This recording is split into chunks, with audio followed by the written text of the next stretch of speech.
headliners. नमस्कार श्रोता radio कान्तिपुरको नियमित कार्यक्रम द हेडलाइनर्समा यहाँलाई स्वागत छ। मेरो नाम हो अनिल। समसामयिक विषयमा छलफल गर्ने यो कार्यक्रम तपाईँ प्रत्येक दिन ठिक यसै समयमा सुन्दै आउनु भएको छ। कार्यक्रममा आज हामी दशैंको अर्थतन्त्र, दशैंमा हामीले गर्ने खर्च, उपभोगमा कति खर्च गर्छौँ, यो दशैंमा हुने समग्र कारोबार के हुन्छ, यसले अर्थतन्त्रमा कस्तो प्रभाव पार्छ भन्ने सम्बन्धमा त्रिभुवन विश्वविद्यालयका सहप्राध्यापक अर्थविद डाक्टर रघुवीर विष्टसँग कुराकानी गर्दैछौँ। कार्यक्रम सुन्दै जाँदा आजका अतिथिसँग तपाईँलाई पनि कुनै प्रश्न वा जिज्ञासा सोध्न मन लागेमा हाम्रो स्टुडियोको टेलिफोन नम्बर 5541 टेलिफोन नम्बर पुनः एकपटक 5541 मा आफ्नो प्रश्न टिपाउन सक्नुहुन्छ। सदा चाहिँ आज पनि दोहोऱ्याउँछु, कार्यक्रमको दौरानमा उठिसकेका प्रश्नलाई कृपया नटिपाउनुहोला।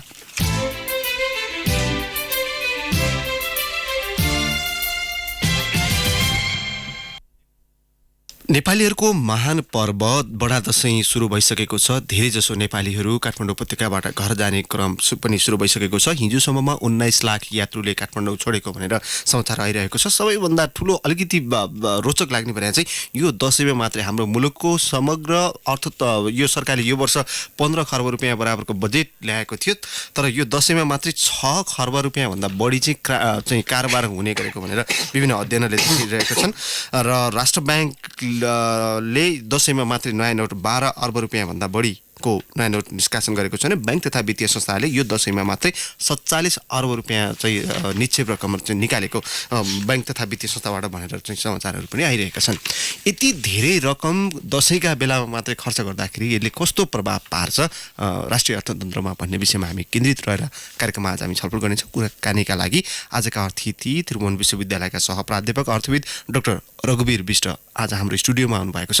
डाक्टर विष्ट, हजुर नमस्कार, स्वागत छ तपाईँलाई कार्यक्रममा। हजुर नमस्कार। यो दशैं गजब, यो पछिल्लो आँकडाहरू सुन्यो भने पनि दशैंमा मात्रै 6 खर्ब रुपियाँ भन्दा बढीको आर्थिक कारोबार हुने, यसले कस्तो प्रभाव पार्छ? हामी यो उपभोग त हो नै होइन, समग्र अर्थतन्त्रमा पनि यसले कस्तो प्रभाव पार्छ? यो हाम्रो समग्र अर्थतन्त्रलाई यसले भाइब्रेसन गरिदिन्छ।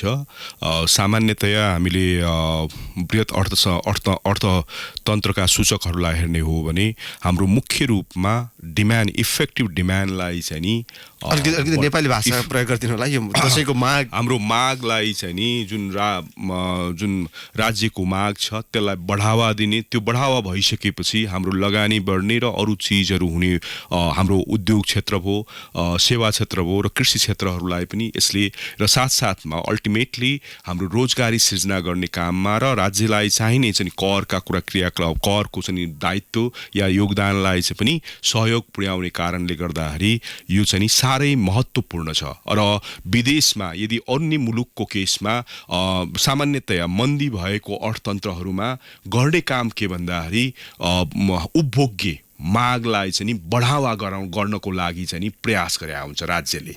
यो चाडपर्वमा हुने खर्च उपभोगका दृष्टिकोणले, जस्तो हामी आम मान्छेले आम सर्वसाधारणले बुझ्ने भने चाहिँ दशैंमा एकदमै धेरै खर्च हुन्छ, पैसा सकियो, बिना काममा यति धेरै खर्च गरियो भन्ने हिसाबले पनि बुझ्ने जुन हाम्रो आम सोचाइ छ, त्यो चाहिँ अलिकति गलत हो कि कस्तो हो?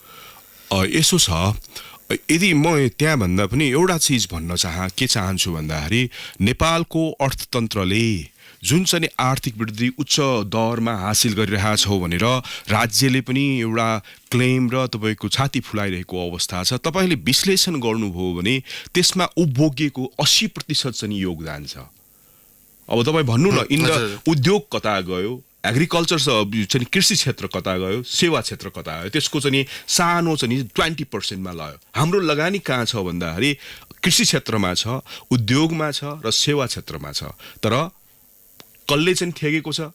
रिमिटेन्सले, विप्रेसनले जुन पैसा आएको छ, जसले गर्दाखेरि नेपालको घर दैलोहरूमा जुन खुसी ल्याएर जुन इन्जेक्सन भएर उसले उपभोक्ताको चाहिँ उपभोक्ताको क्रियाकलापहरूले गर्दाखेरि त्यो चाहिँ हाम्रो आर्थिक वृद्धिलाई चाहिँ बढावा दिएको अवस्था हामी पाउँछौँ। छोटोमा अझ बुझिने भाषामा भनिदिनु होला, दशैंमा गरिने खर्च यो चाहिँ फाइदाजनक हो अथवा बेफाइदाजनक हो?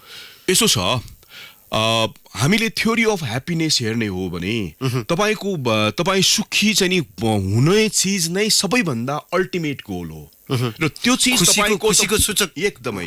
तपाईले अल्टिमेटली नेपालको चाहिँ परम्पराले भन्नुस् या तपाईको धर्मले भन्नुस् या संस्कृतिले भन्नुस्, तपाईले पाउनु भएको छ त्यो चिज। हामी अहिले अर्थतन्त्रमा के खोजिरहेका छौं भन्दाखेरि इकोनोमिक ग्रोथ र साथमा वेलफेयर न हो। वेलफेयर कहाँबाट आउँछ भन्दाखेरि जनताको सुखबाट र ह्याप्पिनेसबाट आउने हो।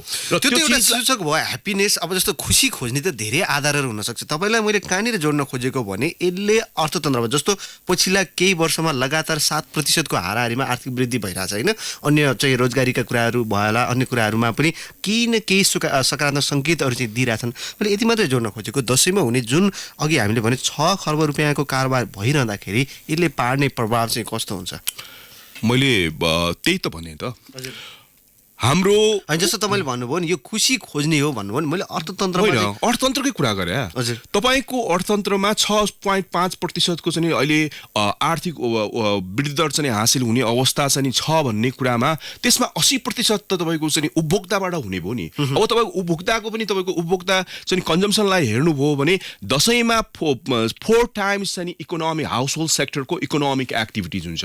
सामान्यतया अरू वर्षमा अरू समयमा यदि हामीले चाहिँ दसैँ र तिहारसम्ममा गर्ने हो भने हाउस होल्ड सेक्टरले 4 टाइम्स चाहिँ उसले 75% चाहिँ कन्जम्सन गरिसक्यो। त्यो भने चाहिँ यो घर गृहस्थीमा एकदमै हामीले तपाईँले चाहिँ अर्थतन्त्रमा अर्थशास्त्रमा तपाईँको डेभलपमेन्ट इकोनोमीमा चाहिँ हामी बिग पुश भन्छौँ नि।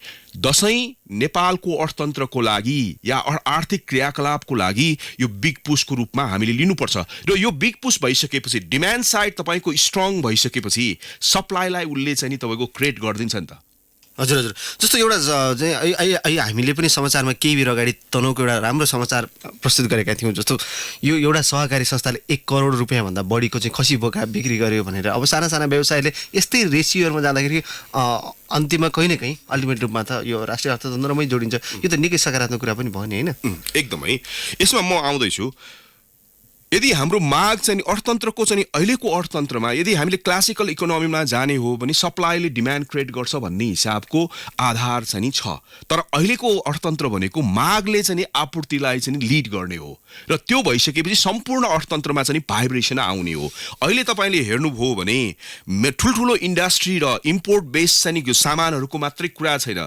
यहाँ त खसी बोका भयो, तरकारीहरू भए, तपाईँको चाहिँ हाम्रा चाहिँ खाद्य साधनहरू जुन चाहिँ ससाना कृषकहरूले त उत्पादन गरेका हुन्छन्, सहकारीले उत्पादन गरेका हुन्छन्, साथमा चाहिँ हाम्रा चाहिँ अरू सेवा अरू क्षेत्रहरूले पनि तपाईँको उत्पादन गरेका चिजलाई स्थानीय तौरमा एक लेभलमा कन्जम्सन र त्यसको माग चाहिँ भइरहेको अवस्था हामी पाउन सक्छौँ। त्यसको चाहिँ फाइदा कसले पाउने भयो भन्दाखेरि हाम्रा किसान र उत्पादकहरूले तपाईँको पाउने भयो। अनि दोस्रो लेभलमा चाहिँ अहिले तपाईँले अहिले हेर्नुभयो भने यसले चाहिँ हाम्रो म्यानुफ्याक्चरिङ सेक्टर भयो, सेवा भयो र अन्य सेक्टरमा यसले चाहिँ प्रभावकारी चाहिँ सकारात्मक एउटा सकारात्मक पाटो पनि भयो दसैँ अर्थतन्त्रको होइन। यसको नकारात्मक पाटो पनि होला नि। जस्तो अब अलिकति वेस्टेज भनेको अलिकति नचाहिने ठाउँमा पनि धेरै खर्च हुने, अनावश्यक खर्चहरू बढ्ने, यस्ता नकारात्मक पाटोहरू पनि छ नि जसले गर्दाखेरि चाहिँ अलिकति असर गर्नेवाला। स्पिल ओभर त तपाईँको सामान्य रूपमा भइहाल्छ त्यो हाउसहोल्डमा। अब तपाईँले त्यो चिजलाई चाहिँ कहिलेकाहीँ मान्छेले हाउस जस्तो नि हाम्रो घर परिवारले जुन तरिकाको खुसी पाउनको लागि या सुखी पाउनको लागि या भेटघाट गर्नको लागि केही क्रियाकलापहरू चाहिँ तपाईँको गर्दाखेरि केही चिज बढी हुनसक्छ। त्यो बढी भएकोलाई चाहिँ सकारात्मक पक्षलाई छोडेर नकारात्मक पक्षमा जानु त जरुरी भएन नि त। अहिले तर सिचुएसन के छ भन्दाखेरि अहिले यो वर्षको दसैँमा मूल्य वृद्धि हाम्रो मूल्य जुन चाहिँ मौद्रिक चाहिँ हाम्रो चाहिँ करेन्सीको भ्यालु चाहिँ गिरिरहेको अवस्थामा, डलरसँग चाहिँ कम भएर गइरहेको अवस्थामा, कमजोर भइरहेको अवस्थामा र साथमा चाहिँ मूल्य वृद्धि चाहिँ एकदमै अचाक्लीका साथ चाहिँ बढेको अवस्था हामी पाउन सक्छौँ। र अर्को कुरा सरकारले जुन बोर्डर एरियामा तपाईँको चाहिँ क्वारेन्टाइन टेस्टहरू र जुन मेजर्सहरू चाहिँ अपनाउन लागेको छ, नेपालीको चाहिँ हेल्थको चाहिँ हेजार्ड्स नहोस् र त्यसले चाहिँ अझै नराम्रो चिज नहोस् भन्ने हिसाबले गरिरहेको छ। त्यसले गर्दाखेरि त्यही विषय जोड्छु भन्दै थिएँ तपाईँलाई मैले। जस्तो अब यो दसैँको बेलामा जुन आर्थिक कारोबार बढ्छ यो सँगसँगै मूल्य वृद्धि पनि अचाक्लै भएको छ। यो पछिल्लो समयमा 289% मूल्य वृद्धि भएको भनेर सरकारी आँकडाले पनि देखाइरहेछन्। यो मूल्य वृद्धिले कसरी असर गर्छ? यसले त नराम्रो भइहाल्छ नि। यसमै म आउन चाहन्छु। पहिलो कुरा बजारको अवस्था के छ? चारौँ चाहिँ गुणा चाहिँ माग चाहिँ बढेको अवस्था छ। तर यदि म एउटा खसीकै एक्जाम्पल दिन चाहन्छु, बजारमा 50,000 खसी चाहिँ चाहिने अवस्था छ।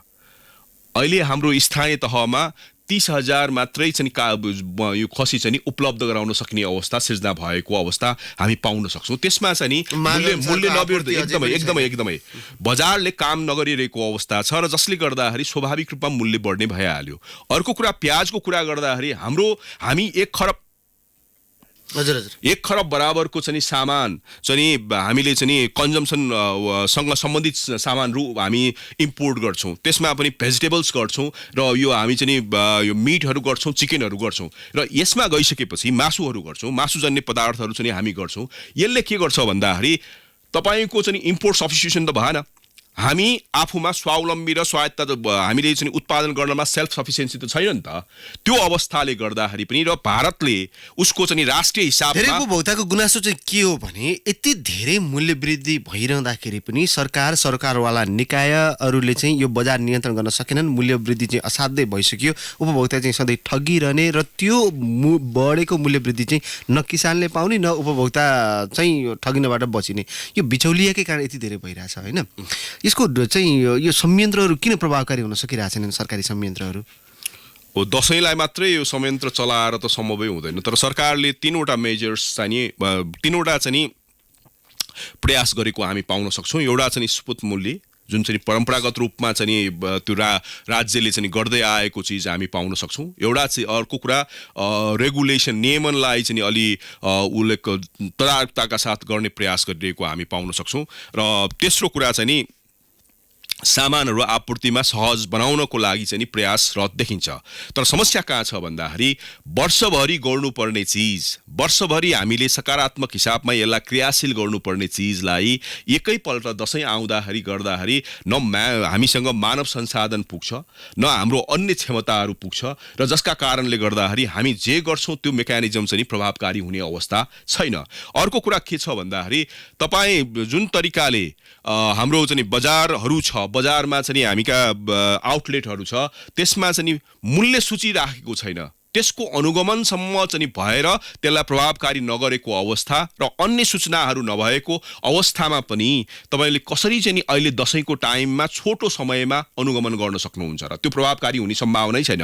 अर्को कुरा त्यहाँ चाहिँ महत्त्वपूर्ण पाटो के छ भन्दाखेरि पार्टीगत हिसाबमा उपभोक्ता संस्थाहरू बनाएर हामी अगाडि बढाइसकेपछि सरकार जो पार्टीको सरकार छ त्यो उपभोक्ता संस्था चाहिँ चुप लाग्ने, अर्को उपभोक्ता चाहिँ क्रियाशील हुने र जसले गर्दाखेरि प्रोफेसनल जुन चाहिँ अर्गनाइजेसन छ एकदमै सक्रिय भएर लाग्नुपर्ने चिजमा त्यो पाटो देखिएको छैन। तर समय हाम्रो नेपालको सन्दर्भमा चाहिँ यदि अहिलेको सन्दर्भमा कुरा गर्ने हो भने माग र आपूर्तिको बीचमा असन्तुलन नै हो। र अर्को पाटो याद गर्नुपर्ने कुरा छ भन्दाखेरि सरकारसँग कुन चाहिँ बजारमा के भइरहेछ भन्ने इन्फर्मेसन पनि छैन र त्यसको विश्लेषण पनि छैन। र अर्को एउटा पाटो के छ, अहिले संघीय सरकार भइसकेपछि सरकारले प्रान्तीय सरकारलाई यो अधिकार दिएको छ, नगरपालिकालाई अधिकार दिएको छ। त्यो अधिकार तपाईले हेर्नुभयो र नगरपालिकामा घुम्न जानुभयो भने उहाँहरूलाई केही पनि मतलब छैन, न संरचना छ, न उहाँहरूले युनिट बनाएको छ, न त्यसको क्रियाशीलता छ, न त्यसको चाहिँ रेस्पोन्स नै गरेको हामी पाउन सक्छौँ। र प्रान्तीय सरकारसँग छ, नगरपालिकासँग छ, अहिले गरिरहेको कसले छ भन्दाखेरि केन्द्रीय सरकारले गरिएको छ, त्यो पनि काठमाडौँ मात्रै। अन्य ठाउँमा यो अब खुला बजार अर्थनीति अनुसार अलिकति सोच्ने हो भने पनि बजार मूल्य चाहिँ अब अलिकति अस्वाभाविक रूपमा बढ्छ नै र यो सरकारले नियन्त्रणमा गर्न सक्ने कुरा पनि होइन हैन। तर मैले यति मात्र भन्न खोजेँ उपभोक्ता पनि थोरै सचेत हुने, जस्तो मूल्य वृद्धि भयो भने अब अलिकति अभोइड गरिदिने हैन, त्यस्ता वस्तुहरू प्रयोग नगर्ने जस्ता कुराहरूमा अलिकति सचेत हुन सकिने पनि सकिन्छ होला नि। होइन, यो वर्ष देखिएको छ, यो वर्ष जस्तो सुन मूल्य वृद्धि भयो, त्यस्तो धेरै मूल्य वृद्धि भयो, सुनको 70,000 भन्दा बढी भइसक्यो, तर उपभोक्ताले बिस्तारै यसलाई चाहिँ बजार जान छोडेको, सुन किन छाडेको भन्ने कुराहरू पनि आइरहेछ होइन। त्यसमा पनि विश्लेषण गर्दाखेरि दुई थरीको हाम्रो चाहिँ उपभोक्ता हुन्छ। एउटा उपभोक्तालाई चाहिँ आवश्यक हुन्छ, जस्तै बिहेबारी भइरहेछ या चाहिँ घरमा फेस्टिभ केही चाहिँ केही कामहरू चाहिँ ठुलो राम्रो कामहरू हुँदैछ भने त्यसमा सुन अभिन्न अङ्ग हुन्छ, तर त्यसकोले गर्दाखेरि कन्जम्सन चाहिँ कम भएको छ किनेको छ। तर जो चाहिँ मान्छेहरूले सुनमा लगानी गरे हुन्छ यो एउटा ट्रेडको हिसाबमा र उसको लागि चाहिँ बाध्यता छैन, ती मान्छेले चाहिँ कम लिनलाई छोडेको छ र वेट एन्ड सी गरिरहेको अवस्था हामी पाउँछौँ।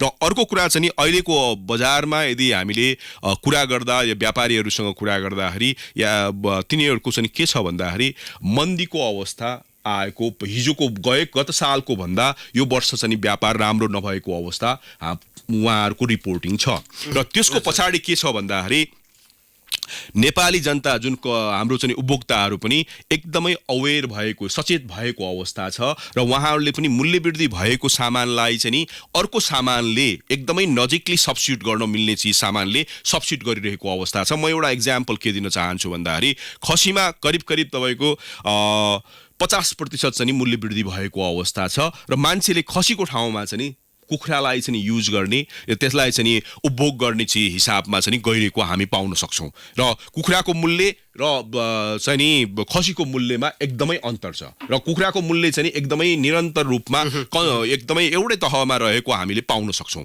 र त्यसले गर्दाखेरि हाम्रा चाहिँ उपभोक्ताहरूले पनि आफ्नो चाहिँ जुन तरिकाको आफूले डिसिजन निर्णय गर्नुपर्ने हो त्यो निर्णय चाहिँ आफ्नो आयको क्षमताको हिसाबले गरेको देखिन्छ। त्यो चाहिँ कसले त्यो हामी कहाँ भाप्न सक्छौँ भन्दाखेरि बजारमा जुन तरिकाको चाहिँ व्यापार हुनुपर्ने हो जुन तरिकाको क्रियाशीलता हुनुपर्ने हो त्यो चिज नभइरहेको अवस्थालाई चाहिँ लाई ध्यानमा दिएर त्यो चिज हामी भन्न सक्छौँ। डाक्टर विष्ट यहाँलाई केही बेर कार्यक्रममा रोक्नुपर्ने बेला भएको छ। अब हामी ब्रेकतर्फ जाँदैछौँ। ब्रेकपछि केही श्रोताका प्रश्नसहित हामी थप छलफल गर्नेछौँ। अहिलेलाई भने कार्यक्रममा छोटो ब्रेक।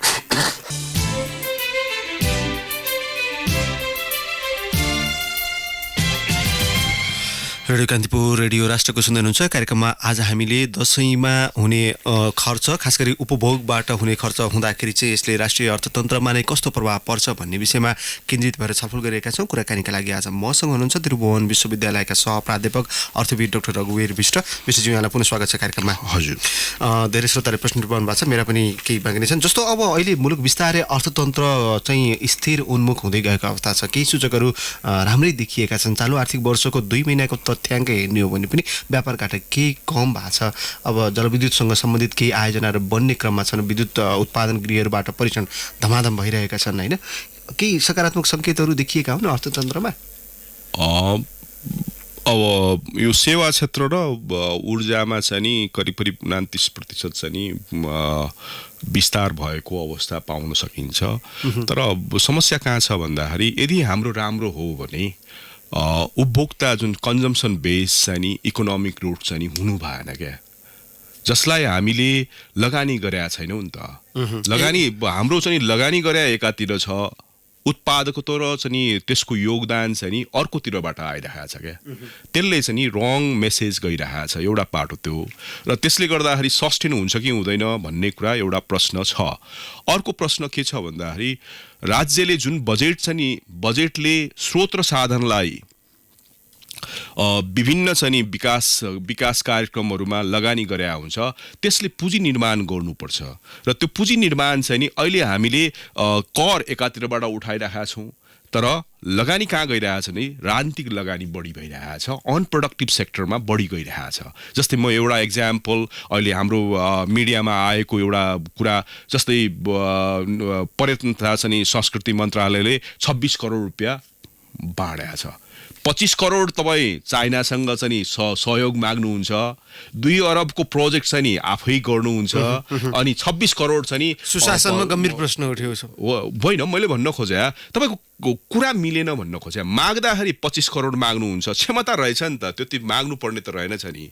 र त्यो पैसा त इकोनोमीमा आयो भने मात्रै पुँजी निर्माण हुने हो नि त। अनि हाम्रो उद्योग व्यवसाय र कृषि र सेवा क्षेत्रहरू विकास हुने हो। र त्यो क्षेत्र भने फेरि निजीलाई छोडिदिएको छ हेर्नुहोस्। र त्यसले गर्दाखेरि हाम्रो चाहिँ इन्कम रिडिस्ट्रिब्युसन चाहिँ प्याटर्न चाहिँ नि पोलिटिकल चाहिँ मोटिभेट भएर गएको छ। र जसका कारणले गर्दाखेरि यो इकोनोमिक सेक्टरमा आएन, पुँजी निर्माण भएन भने यो इकोनोमिक ग्रोथ चाहिँ जुन कन्जम्सन बेस छ यो कुनै त्यसले चाहिँ नि अलि चाहिँ नि सकारात्मक या सस्टेन गराउँछ भन्ने कुराहरू जरुरी छैन। प्रकाश थापाले सोध्नु भएको छ धापाखेलबाट। अघि हामीले जुन विषयमा कुरा गऱ्यौँ उहाँलाई पनि त्यसमा अलिकति शङ्का भए जस्तै गरेर सोध्नु भएको छ प्रश्न। दसैँमा उपभोगमा यति धेरै रकम खर्च भइरहेको हुन्छ, खेर गइरहेको हुन्छ, मितव्ययी त अपनाउने गरेको पाइँदैन, कसरी अर्थतन्त्र सुधार हुन्छ यस्तो अवस्थामा भनेर सोध्नु भएको छ उहाँले। अब यसो नि घर परिवारको हिसाबले पो तपाईँको त्यो खर्च चाहिँ नि मितव्ययको हिसाबले सोच्नु पर्ने भयो त। तर अर्थतन्त्रमा अर्थतन्त्रमा गएपछि त सामान किनिसकेपछि सामान उत्पादनमा जान्छ या चाहिँ विभिन्न व्यापारीहरूलाई जाने हुन्छ, त्यसले समग्र अर्थतन्त्रलाई नेपाल अधिराज्यभरिको अर्थतन्त्रलाई चाहिँ नि भाइब्रेसन गर्ने हुन्छ। तर घर परिवारको हिसाबले चाहिँ नि उहाँले जे भन्नु भएको छ त्यो सोच्नु पर्ने कुरा हो। अहिले उपभोक्ताहरूले चाहिँ सोचेको पनि छ, किन भन्दाखेरि दसैँ मात्रै मानिरहेको छैन नेपालीहरू, बाहिर टुरमा पनि गइरहेको अवस्था छ। नेपालीहरू जुन प्रडक्ट चाहिँ उसले परम्परागत रूपमा र प्रत्येक वर्ष चाहिँ कन्जम्सन गरिरहेको चिजबाट अर्को चिज चाहिँ त्यसलाई सब्स्टिट्युट गरेर पनि गरिरहेको अवस्था हामी पाउन सक्छौँ। त्यसले गर्दाखेरि केही कुराहरू हाम्रो कन्ज्युमर चाहिँ स्मार्ट भएको अवस्था हामी पाउन सक्छौँ, तर त्यो पूर्ण रूपमा आइसकेको छैन। गोपाल राईले धरानबाट, श्याम खतिवडाले सुनसरीबाट सुन्नु भएको छ। रकम ब्याङ्कहरूबाट 47 अर्ब रुपियाँ जति रकम झिकिएको भनेर दसैँका बेलामा मात्र त्यत्रो रकम झिकिने रहेछ, यो रकम घुमिफिरी ब्याङ्कमै जाने होला, यो बढेर आउँछ कि घटेर आउँछ भन्ने आशयको छ उहाँहरूको प्रश्न। यसले कस्तो प्रभाव पार्छ भन्ने सोध्नु छ। अहिले जति पनि पैसा चाहिँ नि घर परिवारले या चाहिँ हाम्रो दसैँ मनाउनको लागि खर्च राज्य संयन्त्रबाट खर्च भएको हुन्छ, त्यो भनेको उत्पादन र उत्पादन गरेका र व्यवसायकहरूकोमा चाहिँ जाने पैसा हो। त्यो गइसकेपछि यदि हामीले चाहिँ नि आयात गरेनौँ र आयात भएन भने, त्यो पैसा बाहिर गएन भने त्यो पैसा घुमिफिरी व्यवसायकोबाट चाहिँ ब्याङ्कमै आउने हो र त्यसले चाहिँ सरप्लस चाहिँ अनि त्यसपछि गएर उहाँहरूले चाहिँ फाइनेन्स गर्ने या अन्य चिजबाट पुँजी निर्माण गर्ने काममा सक्रिय हुने हो। त्यसमा चाहिँ चिन्ता लिनु जरुरी छैन। चन्द्र राईले सोध्नुभएको छ सिराहाबाट, विदेशबाट आउने रेमिट्यान्सबाट आएको पैसाले मुलुक चलिरहेको छ, यस्तो अवस्थामा दीर्घकालीन सोच कसरी विकास गर्ने होला, दिगो आर्थिक विकासका लागि चाहिँ के गर्नुपर्छ होला भनेर सोध्नुभएको छ उहाँले। मुख्य कुरा त्यसको एउटै मात्रै, अहिले हाम्रो यदि नीतिहरू र कार्यक्रमहरू र बजेटहरूलाई हेर्ने हो भने एकदमै ब्युटिफुल छ, तर अब त्यसको कार्यान्वयन इमानदारिताका साथ ब्युटिफुल भने कस्तो राम्रो छ, अब एप्रिसिएबल छ, तर अब लोभ लवाउन छ, मन्चिन्ते झोला जस्तो छ, तर अब कार्यान्वयनको बिस्तारै यो चाहिँ सही ट्र्याकमा चाहिँ छ भन्ने जस्तो यो गतिविधिहरूले यसका सूचकहरूले त देखाइरहेछन् नि हैन। तर यसो छ, कहाँ छ भन्दाखेरि तपाईँले त्यो प्रश्न सोद्धाखेरि हामी सुशासन मात्रै अलिकति ठिकठाकमा भइदिने हो भने यसो छ। हजुर होइन, अर्थतन्त्रका सूचकहरू त केही न केही त राम्रै मूल्य वृद्धि बाहेक त अन्य सूचकहरू त पूर्वाधार, तर त्योभन्दा बढी क्षमता छ नि त हाम्रो। हामी एउटा चिज स्पष्ट हुनुपर्ने चिज, हामी उदारवादी अर्थतन्त्रमा छौँ या अनुदारवादी अर्थतन्त्रमा छौँ र संविधानले दिएको यदि कुरा चाहिँ गर्दाखेरि अनुदारवादी अर्थतन्त्रमा गइरहेका छौँ। हाम्रो क्षमता बढी छ, योभन्दा चाहिँ बढी चाहिँ आर्थिक वृद्धि हुने अवस्था छ, तर त्यो भइरहेको छैन। त्यसले गर्दाखेरि जुन बजेट र नीति निर्माण छ इमानदारिताका साथ कार्यान्वयन पक्षलाई एकदमै चाहिँ जोड दिएर गर्नुपर्ने देखिन्छ, अनि मात्रै हाम्रो विकास चाहिँ हुने देखिन्छ। डाक्टर साहब, कार्यक्रममा यहाँ स्टुडियोसम्म आएर आफ्नो विचार राखिदिनु भयो, तपाईँलाई धेरै धेरै धन्यवाद। हस्, धन्यवाद। हवस्, आजका लागि कार्यक्रमको समय यहीँ सकिएको छ। कार्यक्रममा आज हामीले त्रिभुवन विश्वविद्यालयका सहप्राध्यापक अर्थविद डाक्टर रघुवीर विष्टसँग यो दसैँमा हुने अर्थतन्त्र, दसैँ कारोबारले राष्ट्रिय अर्थतन्त्रमा कस्तो प्रभाव पार्छ भन्ने विषयमा केन्द्रित भएर छलफल गर्यो। यो दसैँमा मात्रै, प्रत्येक वर्ष आउने दसैँमा करिब करिब यो वर्ष चाहिँ 6 खर्ब रुपियाँ बराबरको चाहिँ कारोबार हुने गरेको भनेर विभिन्न अध्ययनहरूले पनि देखाइरहेका छन्। समग्र यो बजेटकै 75% हाराहारीमा दसैँमा मात्रै खर्च हुने र ब्याङ्क तथा वित्तीय संस्थाले यो बीचमा 47 अर्ब रुपियाँ बढी चाहिँ निकासा गर्ने गरेको चाहिँ तथ्याङ्कहरू पनि आइरहेका छन्। दसैँ साँच्चीकै अलिकति महँगो बन्दै गएको छ र यसले राष्ट्रिय अर्थतन्त्रमा पनि प्रभाव पार्छ, सकारात्मक प्रभाव पार्छ भन्ने विषयमै केन्द्रित रहेर आज हामीले छलफल गऱ्यौँ। कार्यक्रममा प्रश्न टिपाउने र सुनेर साथ दिने तपाईँ श्रोतालाई धेरै धेरै धन्यवाद। फरक प्रसङ्ग र अतिथि लिएर कार्यक्रममा भोलि हामी फेरि आउनेछौँ। आज कार्यक्रमबाट न्युज डेस्कका सबै सहकर्मीसहित प्राविधिक साथी लक्ष्मी पोखरेल र म अनिल परियार बिदा माग्छौँ। नमस्कार। सूचना र मनोरञ्जनको संवाहक रेडियो राष्ट्रको रेडियो कान्तिपुर।